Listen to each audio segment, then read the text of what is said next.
Okay, awesome. Oh my god. Okay, this is very cool.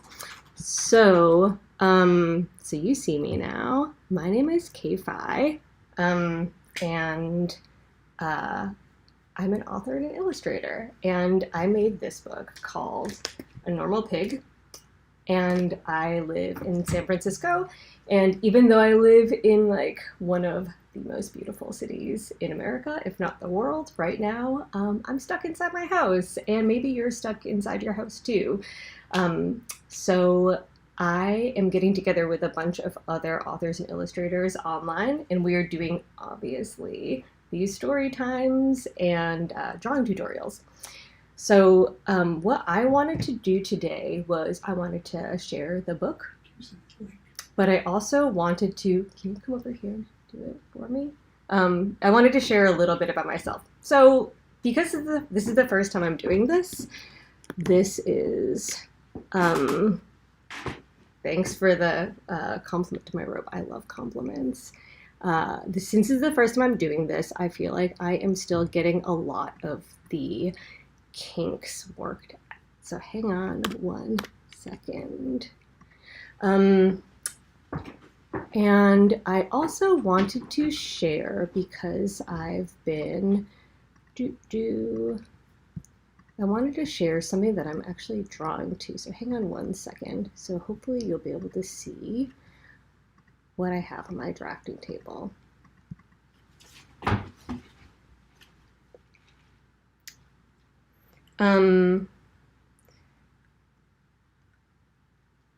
Okay. Let me see if this will work. I'm trying to set up the overhead right now. Okay. Cool. Okay, I think this is working. I know it's upside down. I'm gonna flip it. Okay. All right. So this is the character I'm going to be sharing with you today. Her name is Pip, and she's a pig. And there are a bunch of things that are pretty special about her. I think the most special thing is that she has this entire book that's written about her. But before I share about her, I also wanted to share some things about me because I've been doing a ton of school visits lately. And every time unfortunately, I'm guessing because a lot of you are out of school right now, your school, all the school visits that I've been doing have been like canceled, right? So I thought I would give a presentation that I usually give at schools that's just like a little bit about me and what I do and how I became an author and an illustrator. Okay, so you've been seeing maybe a bunch of authors and illustrators today. I have a question. What does an author do? What does an illustrator do?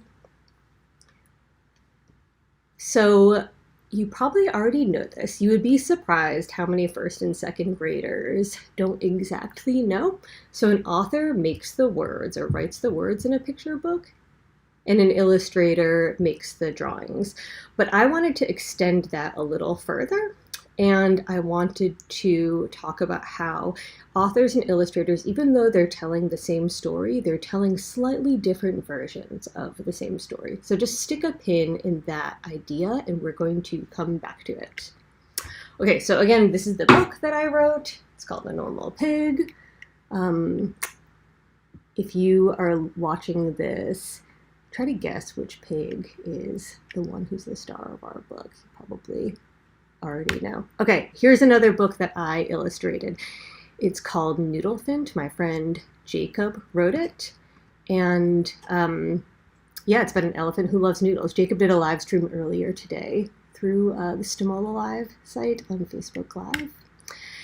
And I illustrated this book. It's called Old MacDonald Had a Baby. And Emily Snape wrote it. Emily Snape lives in England, and she's a very talented author and also an illustrator. And then this is actually very special. So this book is called Probably a Unicorn. You're getting a complete sneak peek. This is a book that's coming out this fall. I illustrated it, and Jory John wrote it. Okay, so I'm going to go through this quick slide deck just by answering some kind of common questions that I get when I'm in schools. So one question is, what was I like as a kid? Here is a picture of me as a kid. I'm probably about like 7 years old here. I have a question for you though. Can anyone guess what I'm sitting on? If you had to take a wild guess, and I'll give you a hint. I'm sitting on something that used to be alive. I know that that's kind of like a not the best hint, but okay, so I'm just going to tell you what it is, actually. It's a whale skull. So I grew up in Massachusetts, which is on the coast, on the East Coast. And I wish I was sitting on a dinosaur. That's really funny. No, it's a whale skull. And I am the youngest of 3 kids. These are what the drawings that I used to make look like, what they looked like. So I spent a lot of time drawing as a kid, and I would make up things that I would draw. I was really obsessed with cats. And so this one on the right hand side, you can kind of see it's like a cat head, but it's a cat head / juice shop. And there's a proprietor inside who is selling juice. I still remember making this drawing. It's actually inside a copy of Where the Sidewalk Ends. I think I was really inspired by the drawings in there, and I wanted to make books even then. Here is another picture of me as a kid. That's me and my mom. And I grew up in Massachusetts in a little town called Charlton. And you might have heard of Charlton if you live in Massachusetts. It's outside of Worcester, and Grizzly Adams is buried there. But otherwise, it's a pretty quiet little, like, rural town. And I spent most summers up in Maine. And on the right are me and my 2 older brothers, Kayon and Kalone. And I'm also holding a bunny in that picture. So that bunny is my stuffed bunny. And so as the youngest of 3, I mean, I kind of believe in birth order, which means that when you're the youngest, people say that you're the baby, but I also feel like as the youngest, I was always trying to get attention. You can see I'm holding my bunny even though there are clearly other very exciting things happening in that image, which are like giant bluefish, right? These are some books that I loved to read as a kid. A lot of kids ask me what were my favorite books. And I mean, some of them I think are kind of obvious, like Alice in Wonderland, maybe The Lion, the Witch, and the Wardrobe, but I also really loved reading James Marshall. And one that I loved, which a lot of people I've found, or a lot of kids now don't read as much, it's called Fox and His Friends. It's this character of this fox. I loved these books because I felt like they really offered me a way to sort of play pretend, and really, especially Alice in Wonderland and The Lion, the Witch, and the Wardrobe, they were entire worlds that I could kind of get into. Fox and His Friends, I mean, I feel like it was just like a very strong character, and it felt like some of these characters were my own friends in a way. And this is the very first book that I made. It's called The Wishing Children, and I made it with my dad, and it was when there used to be this thing, and I don't know if it still exists, but it's called Take Your Daughter to Work Day. And I guess it was to like encourage young girls to think that they could have a job and a professional life someday. But my dad brought me to his work. He worked as a claims representative for the Social Security Administration, aka he was like a pencil pusher kind of, or a paper pusher. But he had access to a copying machine, and he also really encouraged me to write and draw a lot. So we made this book together, actually. It's called The Wishing Children. I will share more about it at another time. I don't know if any editors out there are interested. It's a pretty flimsy plot, but it was really fun to make. And it was very cool in retrospect to think that my parents, especially my dad, encouraged me to make a book. So my childhood wasn't just about reading, it was also about writing and drawing. So I want to go back to this idea of drawings, like specifically books, as not just objects, but as places you visit and friends that you can make. Um, I also want to go to answer just like a few more questions that I usually get. I'll go back to that idea of like uh, playing pretend, because I feel like that's like extremely important right now. Some other quick things about how I became a writer. I used to draw a ton as a kid. I learned how to draw by drawing Garfield. I can still draw Garfield. I can do that at the end if you all want to see. I used the library a ton to learn to draw. So my parents, actually, my dad owned a lot of books when I was growing up, but it was the kind of books, definitely as a kid, where you would just like see the books and be like, they have no pictures in them. So they actually weren't that exciting. But one thing we did do a lot is we went to the Auburn Public Library and the Charlton Public Library and just took out stacks and stacks and stacks of books. So the libraries, as like growing up, I'm guessing you used the library a lot too. They were really important to me, and they continue to be extremely important to me. And I'm really sad because right now my library, the San Francisco Public Library, is closed. I mean, because of the quarantine, and it's made me realize how important libraries are. My library, right now is the San Francisco Public Library. I go to the Mission branch. When I was a kid, though, my parents encouraged me to read and draw a ton, and my dad also writes a lot. I wrote with friends, and something happened in high school where I kind of stopped writing and drawing, but I got really excited about theater and playing music, which I think is kind of the same thing in some ways as writing, or at least it comes from the same source. I really like funny things. I like laughing, and I really like making my friends laugh. I don't like waking up early, so being my own boss is like pretty handy. And I like to find inspiration everywhere. So basically, I'm like always on the lookout for stories, for the most part, whether I realize it or not. Okay, where do I work? So I mentioned the San Francisco Public Library, but on the left, you see this building, and that is actually the office for the Friends of the San Francisco Public Library. And a couple of years ago, I was a Brown handler, like as in Lisa Brown and Daniel Handler, writer in residence through the Friends of the San Francisco Public Library, which meant that I got studio space, which any adult here knows that renting real estate in San Francisco is extremely expensive. So being able to have free studio space for a year was really important and helped me to actually have the time and space to make a normal pig. So it's in a old it's on the first floor, it's a piano shop, and on the second floor, that's where my studio is, and I love this building because I think it kind of looks like a piano.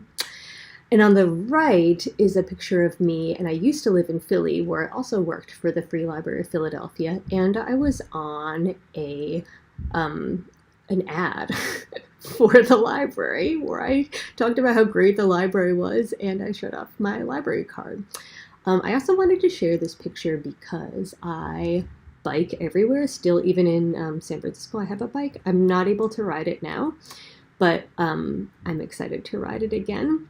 And if you look closely at that picture, you might notice that I'm missing something. What do you think I'm missing? I'm missing a helmet. I feel like I need to change this picture because it's very irresponsible of me. I think that the person taking the photo must have had my helmet or something. But anyway, wear a helmet, kids. Okay, and this is where I work. This is what my studio looks like. I have a drafting table. I have a bunch of flat files, and I use watercolors. And this is what my desk looks like when I'm in the middle of working on something. It just is like covered in like tons of paper.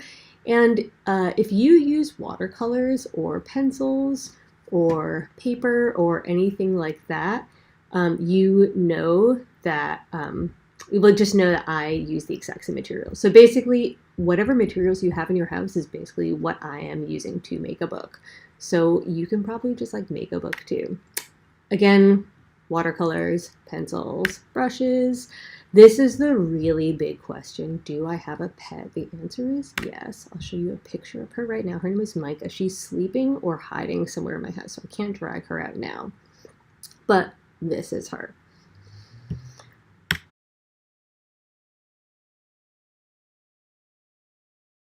And I wanted to talk about emotions in the book, because Pip obviously feels like a ton of different emotions in the book, and some of you said, some of you talked about some of the emotions, like she's disappointed / mad, or maybe she's like normal and happy again.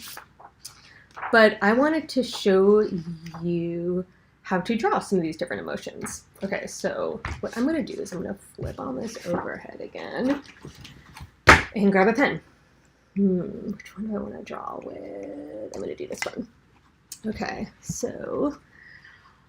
so what I'm going to need from some folks, though, are some examples of emotions that I can draw. So I'm going to go back to the chat and just see what emotions we can do. And while I'm waiting for those emotion suggestions to run in, I'm just going to draw some like pig templates here. So you notice I just drew 8 circles. Those are eyes. Okay, we have some that are running in. Let me see. I see mad. Happy. Okay. All right. Very, I identify with these emotions. What other emotions? Annoyed. Oh yeah, that's a good one. Sad.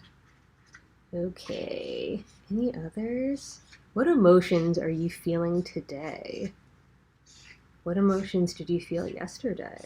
Do you remember? I don't usually remember. My emotions change like all the time. Excited, that's a good one. Let me think of some other ones. Angry, cool.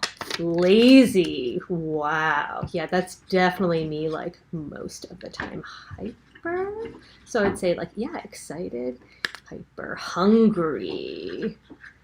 Okay. All right, so I'm going to, okay, so we have like, these are like 4 like ghost pips over here, but what I'm going to do is I'm going to add her snout. So her snout is, I think, kind of shaped like a dumpling, like a bow, but it's also kind of shaped like an onion. It's kind of a Hershey kiss, and then I just have a couple of breathing holes for her. Okay, so we have these like 4 pig templates, and what we're going to do is make some emotions based on these templates, and I'm going to show you how changing things like eyebrows or mouths can really change the way that a character looks, okay? So let's start with mad. All right, so what I'm going to do is I'm going to draw a couple of lines that go down, and I'm going to give her a mouth where she's like yelling. Oh my God, she's so mad. And then I'm going to have her arms up in the air. The way I draw arms, because a lot of people can kind of have, oops, I'm going to open this up again because I think I lost the video. All right, the way that I did 2 dots in the eyes, and then I did a mouth that was like that. The way I'm going to draw arms is I'm just going to do 2 little lines, and then I'm going to double those lines, and then I'm just going to do, so what do pigs have on their, what do pigs have on like the ends of their hands? Because they don't have hands, right?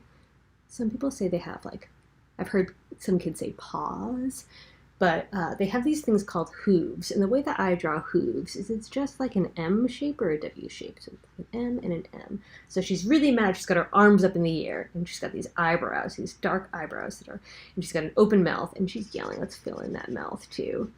She's like, ah. Okay, we did mad. Check. Okay, how about happy? How would you do that? Maybe her eyes are like this, and I'm going to put her pupils even bigger, like her pupils are a little dilated. She's feeling really good. And what do you do when you're happy? Maybe you smile. So I'm going to give her a really big smile, like in an open mouth, but instead of filling it in, I'm going to give her some teeth just by drawing some vertical lines. She's really happy. And the way I'm going to draw her arms, again, those single lines, and then the kind of W and the W, or the M and the M. She's like kind of holding her hands like this. She's so happy. Okay, so we have happy, annoyed. All right, this one I'm gonna consult my book.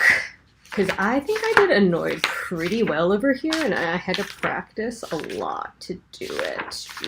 And it is the scene in the book where basically Pip has her like triumphant moment, right? And then the other pig over here, keep that over here, is like, ugh, whatever. Like, that pig is very annoyed, right? So how did I do that? So I'm going to have this pig kind of looking up into the distance.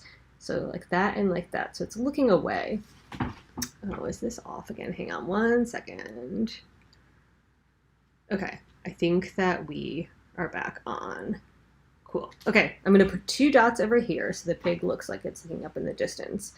And then I'm going to do something. So it's not just looking up, because right now it looks pretty like it's just looking. But what if I went like this?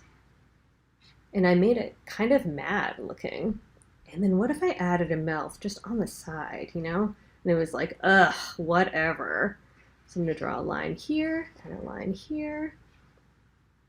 Double the line, add a W, double the line, add a W.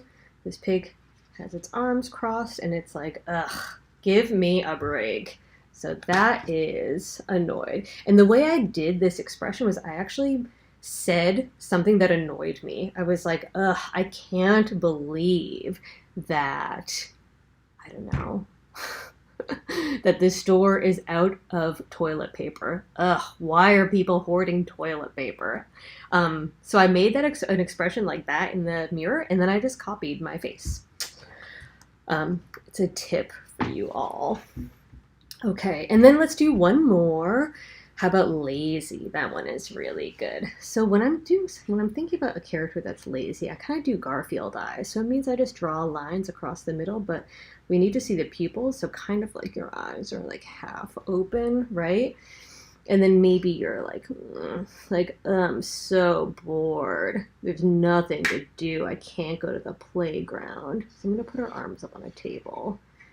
And I'm going to make it seem like she's really just like sunken in. All right, so these are 4 emotions that we have. And did you see how, I mean, it wasn't like easy to do, but we just had this very simple template, right?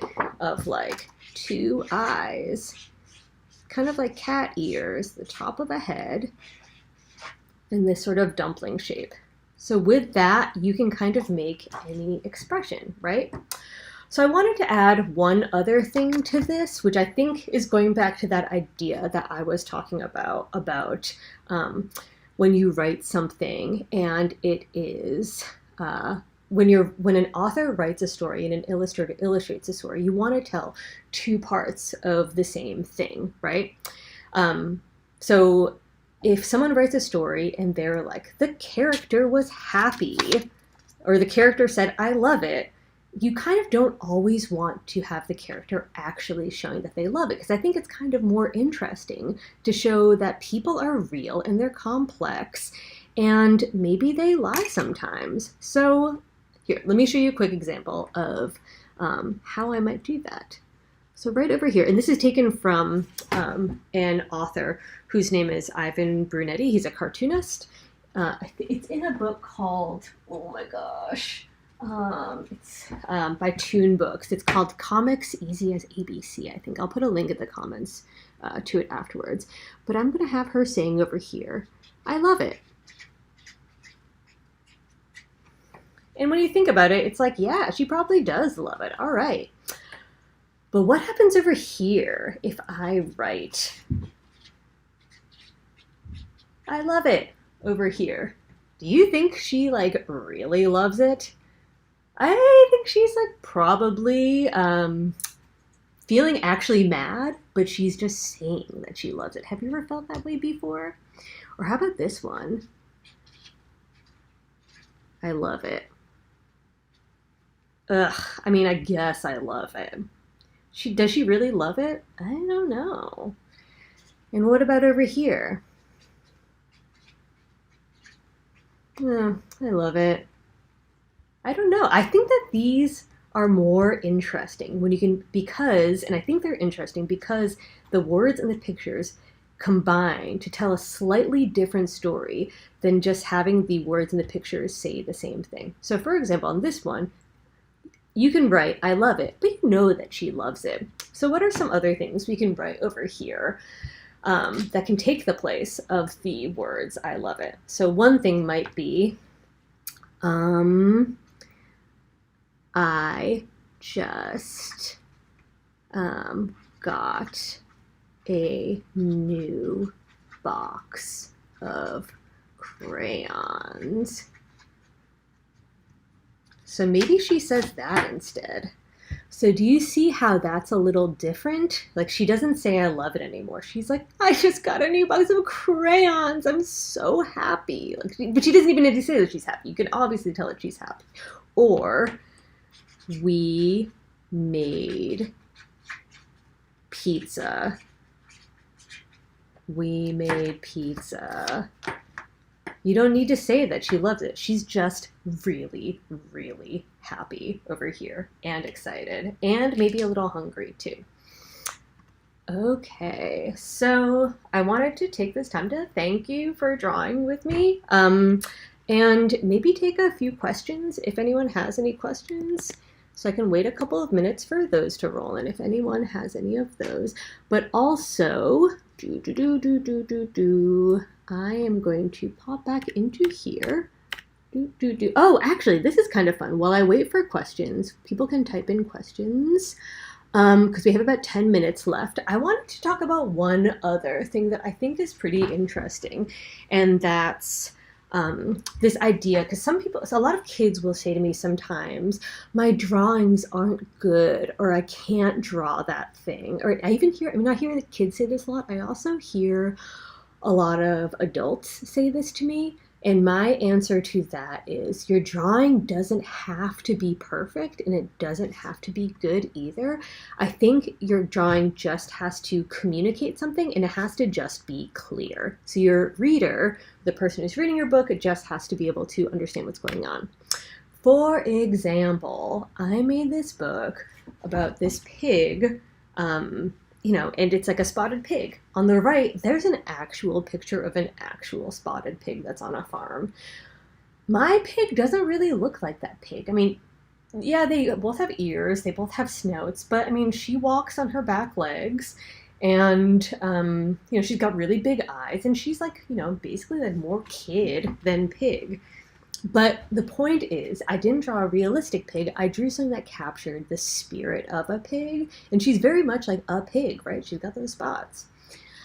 Here's another example. It's one of my favorite examples. And this was actually a police sketch, if you've ever seen a TV show, when there is someone who's robbed a bank. I think this person robbed a liquor store or something like that. And it was in Pennsylvania. And this was the police sketch of this person. You look at it and you're like, ha, whatever. Like, who looks like this person? Like, this drawing is a bad drawing. It doesn't make any sense. But when they actually caught the person who robbed the bank or the place, the person looked like this. I mean, when you look at these two side by side, you're like, actually, this is a perfect drawing of this person, and it looks exactly like this person. So again, I just wanted to let you know that your drawing doesn't have to be perfect. It just has to be clear. Okay, so let's see if there are any questions on here. I'm going to refresh this.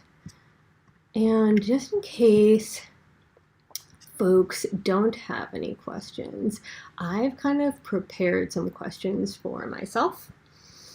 But I'm going to open this one more time to just see if there's anything on here. Okay, so in case folks don't have any questions, I have some questions that I can answer for you. So one question is, where do I get my ideas from? And over here, let's see. Here's an example of one, but I have another one. Oh, this is the one. I have a sketchbook, and this is where I keep all of my ideas. So in this sketchbook are a bunch of, drawings. This is another book I'm working on with HarperCollins right now. These are some sketches for it. So you're all getting like a super sneak peek because I never show my sketchbook to anyone. And I like to think of my sketchbook as a place where I get to play make-believe. And so it's sort of like the way I played in a dollhouse when I was a kid, or the way I played with my bunny when I was a kid. So, I don't show my sketchbook to people because it's kind of like, it'd be sort of like playing in front of someone else. Like, would you play with if you have a Barbie, would you play with your Barbie in front of someone else and they have them just watching? It might be like kind of weird. Or if you're drawing and you're like really getting to that play space where you're like building things and you're making a world, do you want people watching? It's probably not. It's like a little awkward. Anyway, so this is the place. I think of my sketchbook as a place that I go to and a place that I visit, and I kind of don't know like who's going to show up once I start doodling. I also draw a lot in restaurants, and I draw a lot with my husband, which is really fun while we're waiting for food at restaurants. And hopefully when restaurants reopen, we can do that again. So yeah, that is where I get my ideas from. Okay. So another question is, did I always want to be a writer or an illustrator? The answer is, I don't think so. I think when I was younger, I wanted to do everything. Like when I showed that one page from A Normal Pig of Pip and all these things she wanted to be when she grew up, I mean, I guess a writer is up there, but I think I wanted to be lots of different things. And I mean, I still want to be different things. I would love to be a librarian someday. I'd love to be a teacher. So I don't kind of want to limit myself to only being and doing one thing. Another question a lot of kids ask me is, am I famous? And the answer is obviously yes. That's why I'm on YouTube right now. And okay, final question. Can we hang out? So the answer is, unfortunately, because I'm in a place that's shelter in place right now because of San Francisco, I can't hang out. But if any librarians or teachers are watching this right now, once everything is over, I am very happy to come visit your school or your library, so you can get in touch with me through that. Okay, so one very, very final thing. Oh, so Maxine, I see a question, wants to know how I got my hair so long. So the answer to that, I braid it every night before I go to sleep. I think I toss and turn a lot when I sleep, and I think if I didn't braid it, it would break off. So braiding it kind of helps me to protect it. But yeah, my hair has gotten like very, very long, and I brush it a lot, but I mostly am wearing it in a braid. And that's how I protect it. Also, kind of interesting, my mom had really long hair. And I think, Max, your mom has really long, beautiful hair too. And so I think part of it was also like, just what my mom gave to me, which is cool. Some people's parents give them like all sorts of things. Like some people end up being really tall. Some people end up being really short. Some people have really big hands. Some people have really big feet.